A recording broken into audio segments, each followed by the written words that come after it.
Imagine the very first Shabbat of history. Just one couple, husband and wife, together with God. The Talmud says that God created Adam and Eve on the sixth day after everything else had been created so that they would begin their lives together by entering immediately into Shabbat. On Shabbat, as we reaffirm God created the world and each one of us, we remember how precious we are to Him. As the Talmud says, every person is obliged to say, "The world was created for me." The Talmud learns this from the fact that God created all plant and animal species en masse, while human beings were created as just one being, only later divided into two. The whole universe was worth creating even if just one human being existed to inhabit it.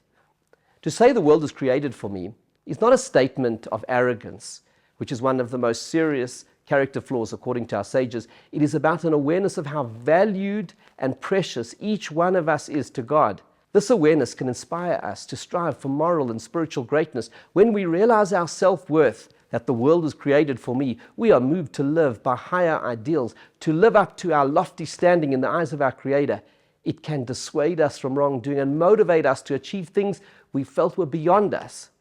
On Shabbat, we remind ourselves that God would have created the entire universe even just for one of us.